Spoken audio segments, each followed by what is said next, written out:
Shalom Bapak Ibu. Mari kita membuka firman Tuhan pada pagi hari ini di dalam Injil Yohanes pasal 12. Injil Yohanes pasal 12 ayat yang ke-24 saja. Injil Yohanes pasal 12 ayatnya yang ke-24 saja. Saya mengajak kita untuk membaca bersama-sama. Yohanes pasal 12 ayat 24. Demikian firman Tuhan. 1, 2, 3. Aku berkata kepadamu, sesungguhnya jikalau biji gandum tidak jatuh ke dalam tanah dan mati, ia tetap satu biji saja. Tetapi jika ia mati, ia akan menghasilkan banyak buah. Saya baca ulang. Aku berkata kepadamu, sesungguhnya jikalau biji gandum tidak jatuh ke dalam tanah dan mati, ia tetap satu biji saja. Tetapi jika ia mati, ia akan menghasilkan banyak buah. Amin.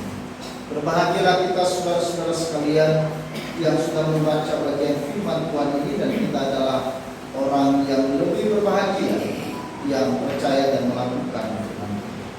Saudara-saudara yang dikasihi oleh Tuhan, ada sebuah ungkapan yang mengatakan mati satu tumbuh seribu. Nah, ungkapan ini saudara-saudara menegaskan mengenai sebuah makna kematian yang tidak berarti berakhir, ya. Tetapi justru memberikan makna pada sebuah harapan-harapan yang baru. Kematian bukan sesuatu yang berakhir, tetapi kematian justru menumbuhkan hal-hal yang baru. Hal seperti ini yang penulis mau ungkapkan bagi kita pagi ini melalui Injil Yohanes. Biji yang mati dan jatuh ke tanah kelak akan tumbuh dan kelak akan menghasilkan buah yang lebih banyak. Biji tidak akan pernah efektif dan berguna jika tetap disimpan dalam stokes. Ia akan tetap sama. Bijinya tetap sama. Tidak ada perubahan, apalagi menghasilkan buah. Tetapi biji itu akan bertumbuh dan berbuah bila biji itu ditanam dalam tanah. Ini merupakan suatu hal yang lazim di dalam dunia pertanian, saudara-saudara. Gambaran yang disampaikan Yesus ini disampaikan Yesus 6 hari sebelum Paskah. Artinya sebelum Yesus ditangkap dan disalibkan di atas kayu salib, Yesus berangkat menuju ke Yerusalem bersama dengan para murid, dan juga ada beberapa orang Yunani yang ikut serta dengan mereka. Dan beberapa orang Yunani ini lalu kemudian mereka sangat rindu untuk bertemu secara pribadi dengan Yesus. Sehingga orang Yunani ini kemudian mengajukan satu permintaan kepada Filipus dan kepada Andreas, murid Yesus. Apa permohonan mereka? Supaya mereka bertemu dengan Yesus. Tetapi saudara-saudara, lalu kemudian Andreas dan Filipus menyampaikan hal itu kepada Yesus, dan jawaban Yesus seperti apa? Mari kita lihat di dalam ayat yang ke-23. Ayat 23, tetapi Yesus menjawab mereka, katanya, telah tiba saatnya Anak Manusia dimuliakan. Saatnya Yesus menyatakan bahwa aku sementara akan mati. Tetapi kematianku adalah justru kematian yang memberikan buah. Kematianku bukan kematian yang berakhir. Kematianku bukan kematian yang biasa. Tetapi justru melalui kematianku akan menarik manusia yang banyak yang berdosa kepada Tuhan kembali kepada Allah yang benar. Ayat 30. Yesus memberitahukan tentang suatu fakta yang akan terjadi pada dirinya sebentar lagi. Apa tujuan Yesus memberitahukan tentang itu? Tentunya dia punya tujuan supaya murid-muridnya tidak menjadi kecewa, tidak gagal paham tentang konsep mesianis. Tetapi mereka harus kembali melihat apa yang telah dinubuatkan sebelumnya, bahwa anak manusia datang dengan alam dunia untuk mati.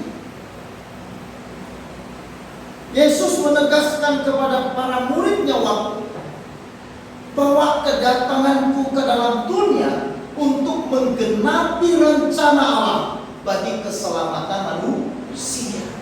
Dan rencana keselamatan bagi manusia yang berdosa tergenapi melalui salib. Tergenapi melalui kematian daripada Kristus yang memuaskan keadilan Allah terhadap tuntutan daripada Allah terhadap dosa. Mati untuk memberi hidup kekal bagi manusia. Kematian Yesus memberikan keselamatan. Kematiannya memberi kemenangan bagi setiap kita yang percaya. Kematiannya memberi kita kebahagiaan surga. Ini yang mau disampaikan Yesus 6 hari sebelum peristiwa salib. Saudara-saudara yang dikasih oleh Tuhan, dalam ayat 25-26 saya mengajak kita untuk membaca. Kita baca 1, 2, 3. Barang siapa mencintai nyawanya, dia akan kehilangan nyawanya. Tetapi barang siapa tidak memeliharanya,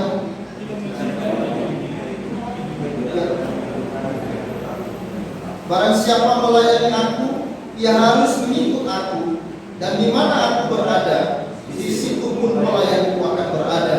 Barang siapa melayani aku, ia akan dihormati.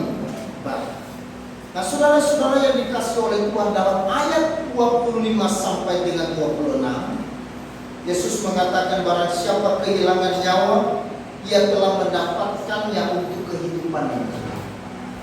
Barang siapa melayani dia akan dihormati oleh Bapa. Saudara-saudara, Tuhan Yesus mengingatkan kepada para murid dan tentunya kepada kita bahwa beriman, percaya kepada Yesus, menjadi orang Kristen adalah sebuah kehidupan yang rela, kehidupan yang siap menjadi sebuah biji yang harus mati. Kehidupan kekristenan akan menjadi kehidupan yang berguna. Iman kekristenan akan menjadi iman yang berguna bila dirinya, kehidupannya rela untuk mati.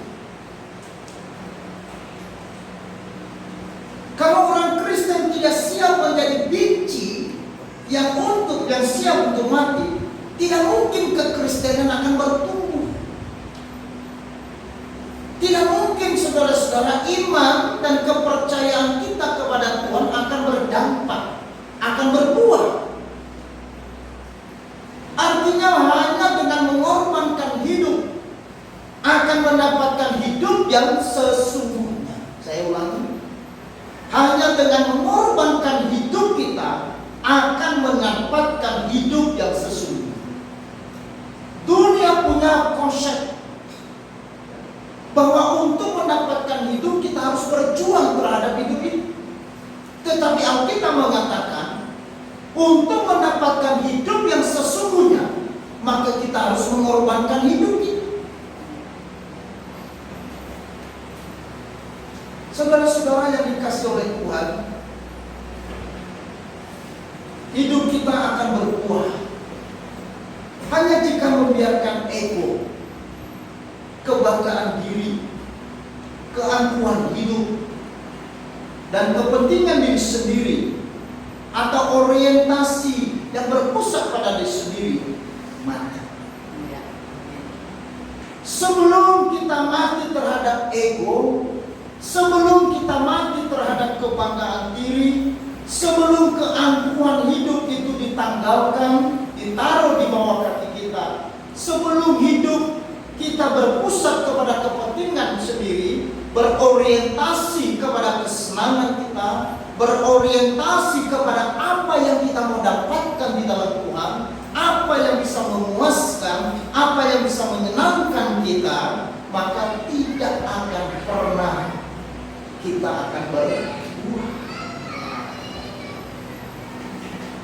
Bukankah iman yang dimiliki oleh dunia juga iman semacam ini? Bukankah iman dari seluruh agama-agama di dunia juga punya konsep seperti itu? Iman-iman yang lain, agama-agama yang lain yang beriman kepada Tuhan, mereka punya konsep bahwa dengan berbuat amal, dengan berbuat baik, dengan melakukan ini, dengan menyiksa diri, dengan menyangkal diri dan sebagainya, maka mudah-mudahan kita akan mendapatkan hidup yang sesungguhnya. Mudah-mudahan akan ada pahala. Tetapi iman di dalam Kristus tidak seperti ini.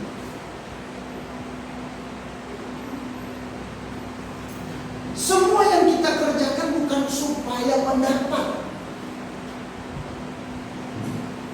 tetapi semua yang kita lakukan, yang kita kerjakan hari ini, karena kita telah menerima. Amin. Bukan supaya engkau mendapatkan sesuatu. Maka kalau engkau ke gereja sekarang ini supaya engkau diberkati Tuhan, supaya engkau mendapatkan hal-hal yang baik dalam Tuhan, supaya engkau mendapatkan kehidupan yang lebih baik dari sebelumnya. Saudara-saudara, engkau akan kecewa. Itulah sebabnya saudara-saudara, sebelum Yesus ditangkap dan disalibkan, Dia memberitahukan semua fakta yang akan dilihat oleh para murid ke depan, yang membuat mereka bergoncang, membuat mereka menjadi kecewa, membuat mereka menjadi putus asa. Karena apa yang mereka pikirkan untuk mengikut Tuhan itu berbeda. Konsep mesianis mereka sangat berbeda, tidak seperti yang dibuatkan oleh Yesaya. Tetapi murid-muridnya sampai pada saat itu, bahkan pada saat kematian daripada Yesus Kristus, mereka masih punya konsep Mesias yang salah. Mereka masih beriman mengikut Yesus, menjadi murid Yesus, tetapi orientasi dari diri mereka, orientasi mereka berpusat pada dirinya. Orientasi pelayanannya berpusat pada dirinya. Ukuran saudara-saudara kita menyenangkan Tuhan bukan ukuran seberapa giatnya kita melayani, seberapa banyaknya pelayanan. Ada orang yang mungkin melayani tetapi orientasinya pada diri. Ada orang yang begitu luar biasa melayani Tuhan tetapi mencari kepuasan. Kita melayani bukan untuk memuaskan diri kita. Kita bekerja bagi Tuhan bukan untuk sedang kita menyenangkan diri kita, sehingga memberi kepada kita sebuah kelegaan. Ya, aku sudah melayani Tuhan, aku sudah mengerjakan ini. Bukan. Karena itu adalah kewajiban dan tanggung jawab kita. Itu adalah respon kita terhadap apa? Terhadap anugerah, terhadap kasih karunia Allah.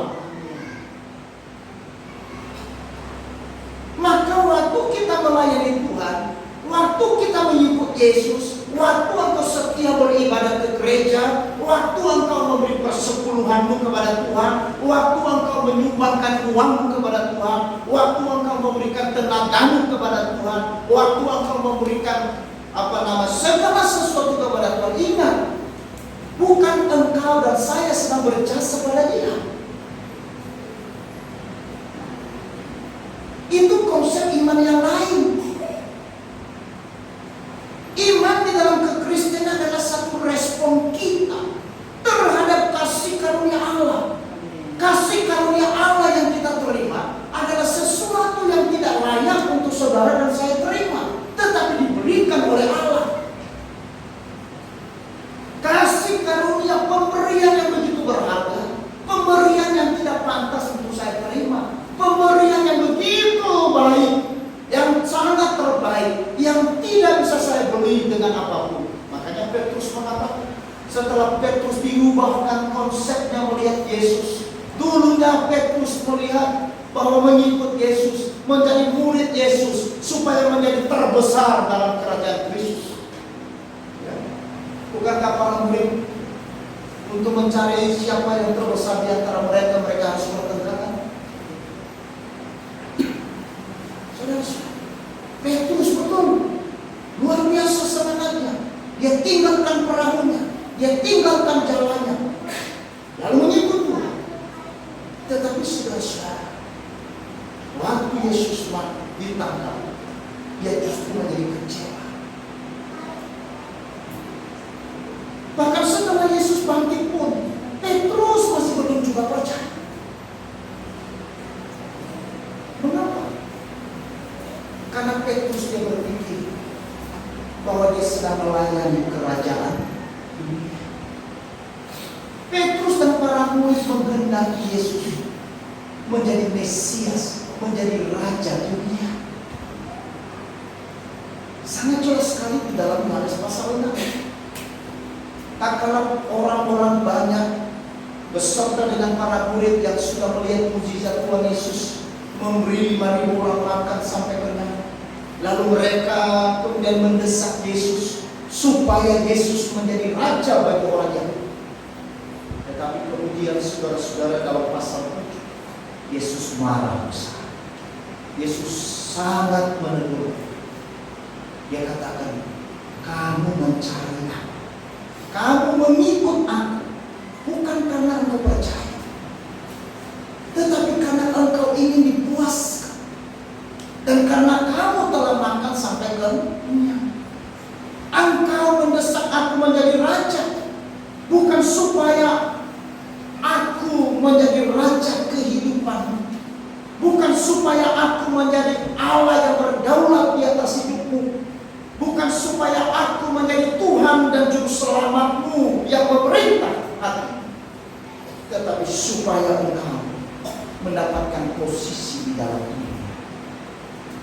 Nah, saudara-saudaraku yang terkasih dalam Tuhan, itulah sebabnya Yesus berkata bahwa supaya kita berbuah, maka kita harus menjadi biji yang mati.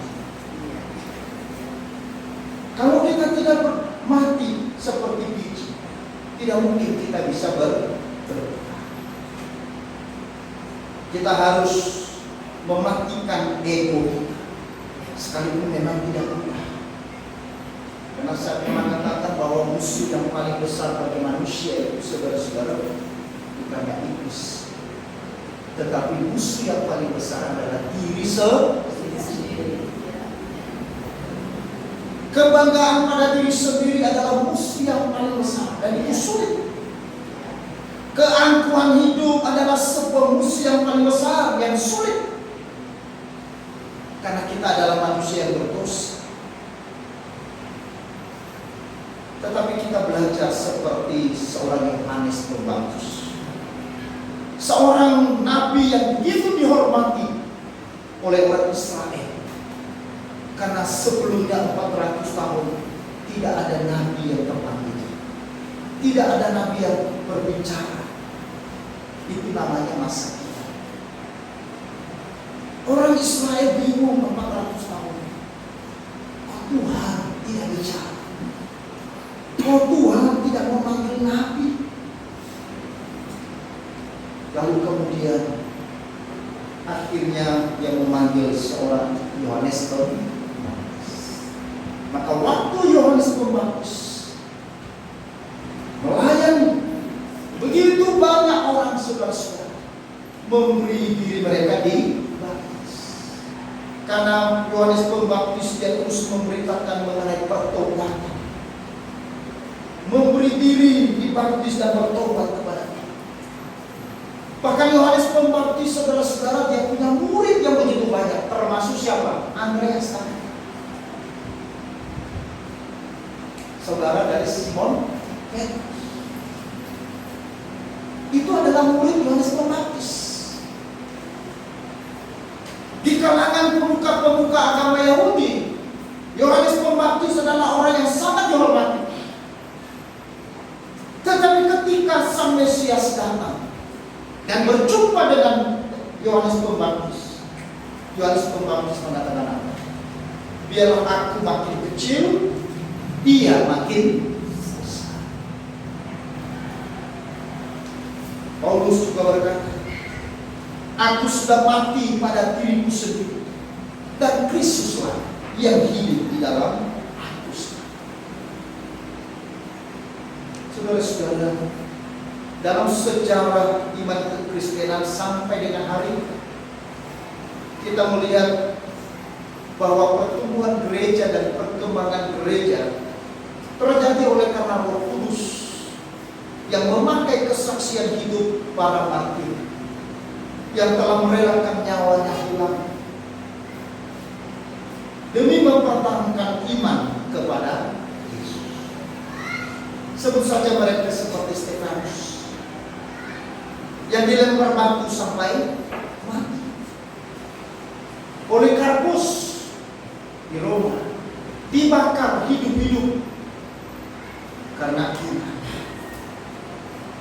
Santo Laurentius dibunuh karena berjuang terhadap imannya. Raymond dan Nelson, misionaris pertama yang diutus ke tanah Batak, di Tarutung, belum melayani, belum memberitakan Injil, baru mereka turun di daratan Tarutung, mereka sudah ditombak, kemudian dimakan. Tetapi saudara tahu, kematian mereka, darah mereka tercurah di atas tanah ini, dan di atas tanah itu sekarang berdiri menara salib sebagai pusat HKBP. Saudara yang pernah di sana melihat, di tanah itu menara salib ditaruh, di situ pusat kantor sinode HKBP, salah satu gereja terbesar di Indonesia, karena dia ada di seluruh dunia. Saudara, demikian juga para murid Yesus. Hampir semua para murid Yesus mati. Kematian mereka justru telah memberikan buah-buah. Kesaksian hidup mereka, kesaksian iman mereka telah membakar hati daripada manusia-manusia yang berdosa untuk kembali kepada Yesus. Amin.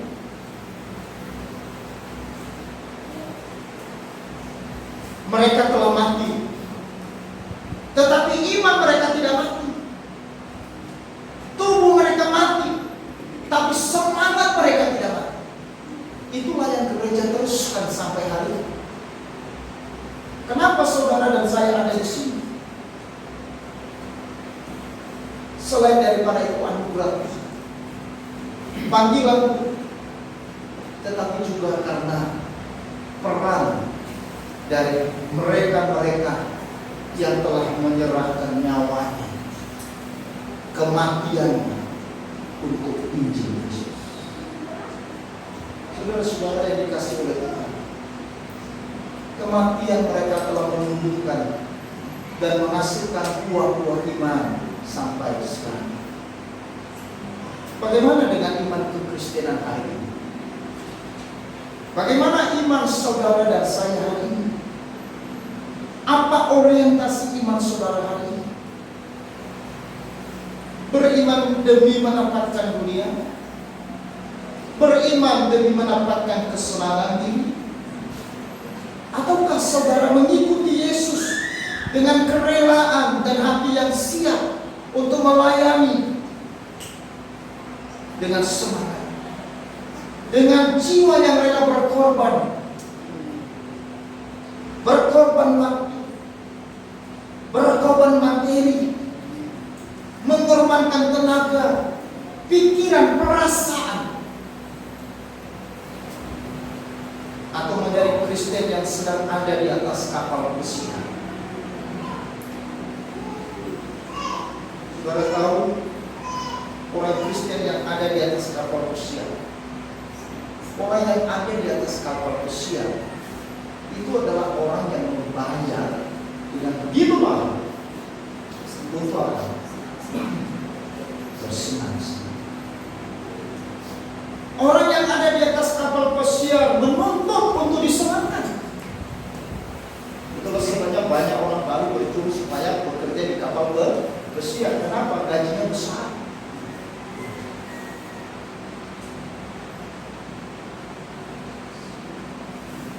Dituntut untuk dilayani, dituntut untuk dipuaskan dan dihormati. Apakah seperti itu kekristenan pada zaman ini? Saya tidak tahu. Apakah seperti itu kekristenan Bapak Ibu? Bapak Ibu yang bisa jawab.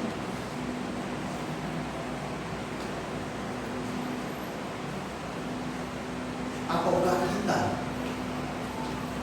seperti orang yang ada di atas kapal perang? Orang yang ada di atas kapal perang, yang pertama, dia adalah orang yang siap sedia.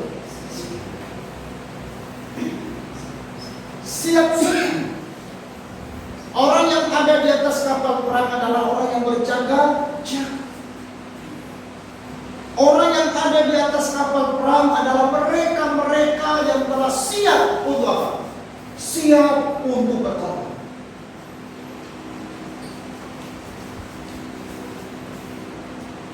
Orang yang ada di atas kapal perang adalah mereka yang tidak menyayangkan dirinya, tetapi mereka adalah orang-orang yang siap untuk memberi namanya.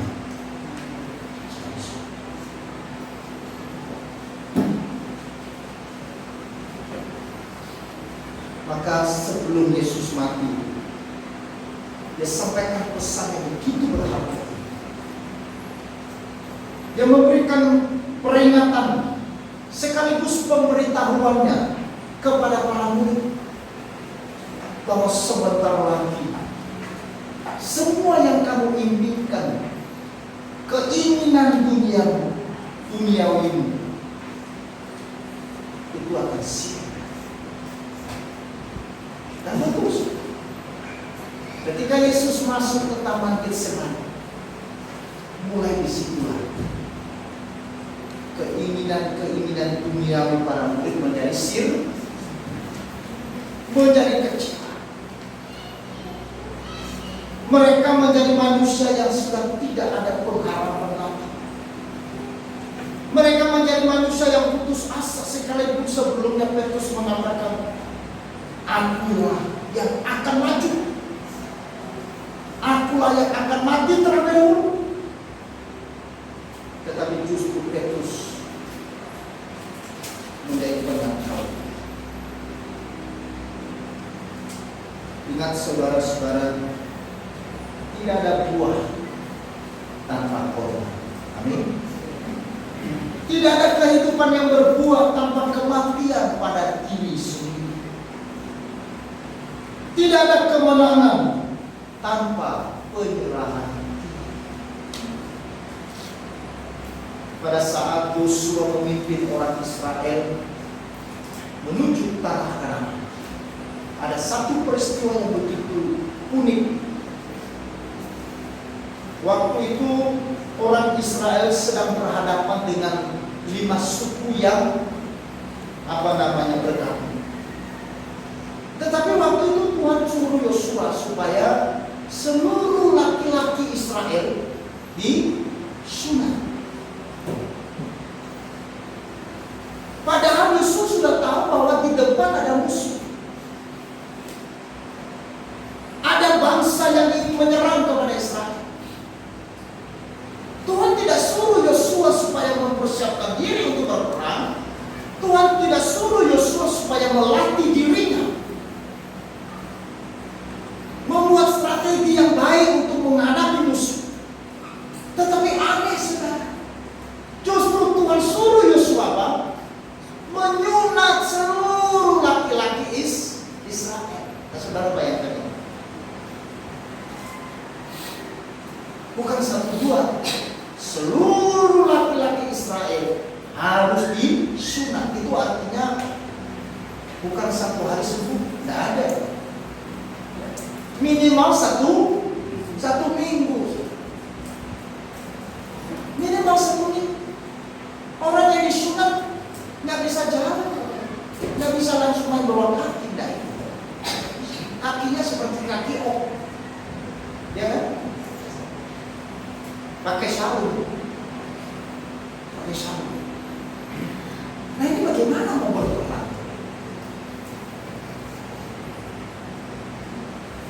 Berarti yang sisa siapa? Orang tua.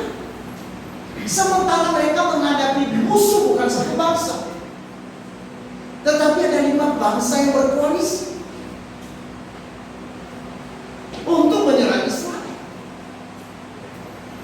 Di dalam dunia kemiliteran tidak ada strategi ini.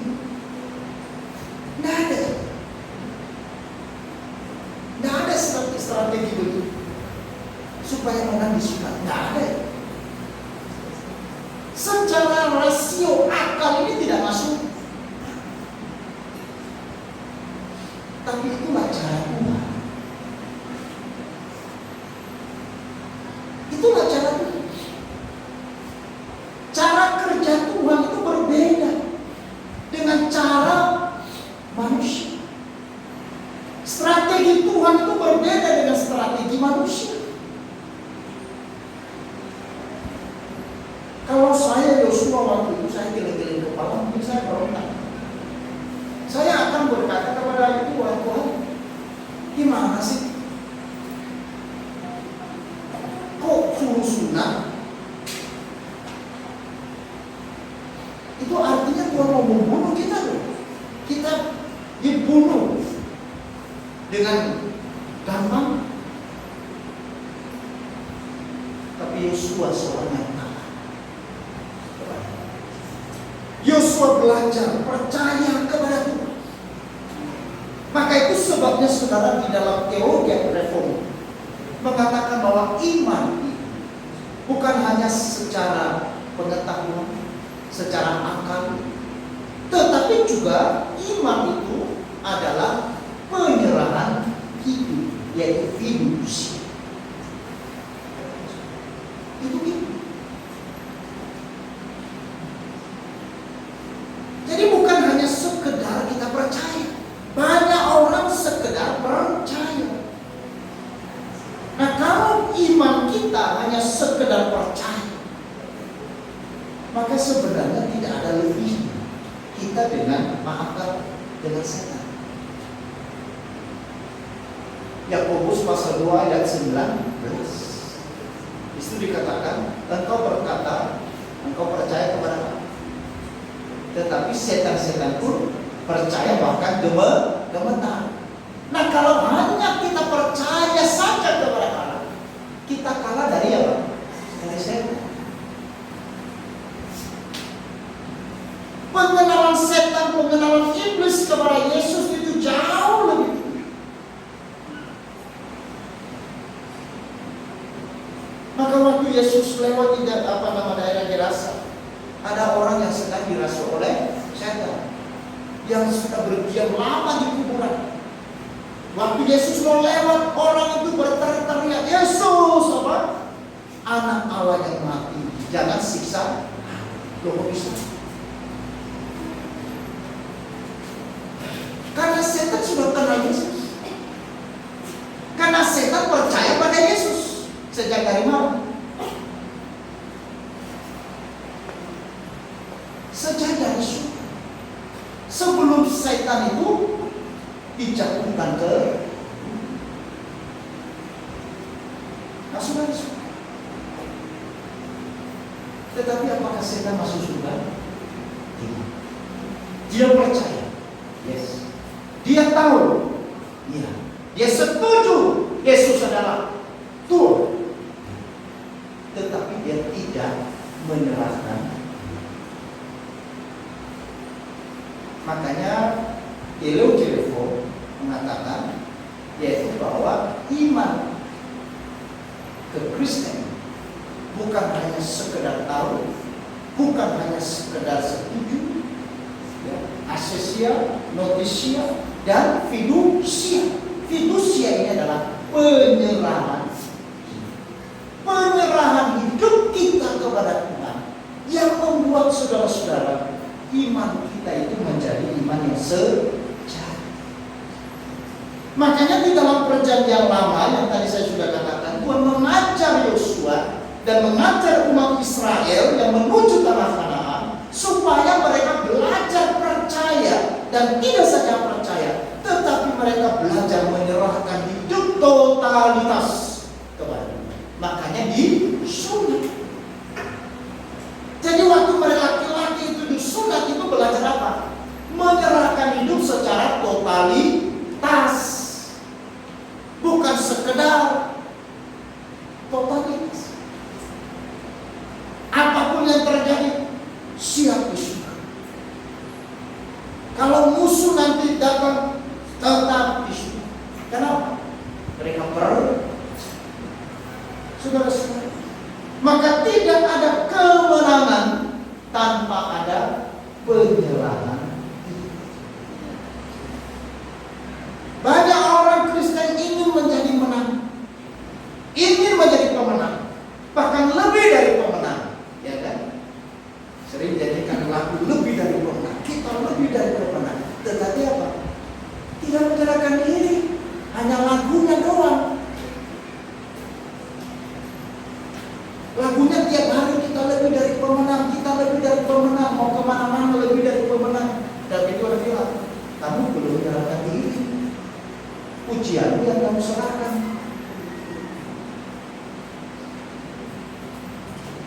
Dan tidak ada kemuliaan tanpa kemenangan. Tidak ada kemuliaan tanpa kemenangan. Maka itu sebabnya di judul di atas tadi dikatakan pemberitahuan penderitaan dan kematian Yesus. Artinya Yesus mau mengajar para murid untuk siap menderita bagi dia, siap menghadapi penderitaan apapun. Tetapi penderitaan justru membawa kemuliaan. Tidak ada mahkota tanpa salib.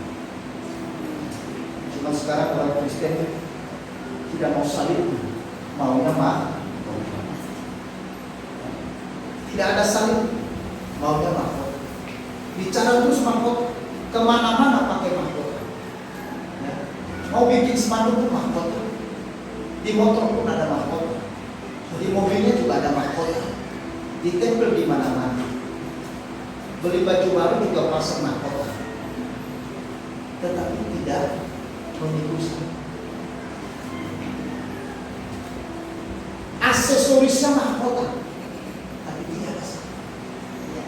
Gerejanya sekarang sudah tidak ada simbol-simbol lagi. Saudara lihat, di dalam dunia sekarang yang mau digeser oleh dunia itu adalah bukan ini yang saya maksud. Salibnya digeser, lalu diganti dengan apa? Simbol kemakmuran. Berita yang disampaikan dalam gereja bukan berita salib, tetapi berita berkat. Tidak salah. Bukan berarti kita tidak mau diberkati. Saya tidak mengatakan salah. Tetapi pusat inti daripada berita itu adalah salib Kristus. Karena itu yang dikatakan oleh Yesus, bahwa barang siapa mau mengikut aku, dia harus memikul salibnya. Yesus mati di atas kayu salib untuk mengembalikan posisi dan status kita, dan mengembalikan yang hilang pada kita, yaitu kemuliaan Allah. Tetapi bagaimana kemuliaan Allah itu, bagaimana mahkota itu menjadi bagian dari hidup orang percaya, maka dia harus apa? Meninggikan, bukan meninggalkan. Tetapi bukan berarti saudara-saudara bahwa sebuah badan kita harus ada salib, termasuk tato juga bersalib, ya? Atau lebih ekstrim lagi wajahnya ada salib. cincinnya juga salib, kalungnya juga salib, anting-antingnya juga salib, tato di dadanya juga salib, ya, luar dalam salib. Saudara, luar biasa. Tetapi yang dimasukkan di sini adalah bagaimana kita siap untuk menyangkal, siap untuk menderita, bukan menderita karena dosa, bukan menderita karena kesalahan kita sendiri, bukan penderitaan karena ulah kita, bukan penderitaan karena cara berpikir kita yang salah, bukan, tetapi penderitaan karena perjuangan untuk hidup beriman. Penderitaan yang disebabkan oleh karena kita mempertahankan iman kita. Ini yang dimaksud dengan penderitaan yang membawa. 2 tahun yang lalu ada satu narapidana yang kita layani tiap bulan di mana itu di Kabaran. Dia orang kecil. Lalu kemudian dia datang. Saya orang baru di sini Pak Kadin. Kenapa? Ya, saya ditangkap. Tapi setelah saya menemukan, memang inilah penderitaan. Penderitaan ini penderitaan bagi saya. Seperti Yesus juga menderita. Seperti juga Yusuf masuk penjara. Saya bilang hati-hati. Yusuf masuk penjara tidak seperti Bapak. Bapak masuk penjara karena bunuh orang, karena perkosaan anak orang. Yusuf masuk penjara karena difitnah, karena kekudusan dan kesucian hidup.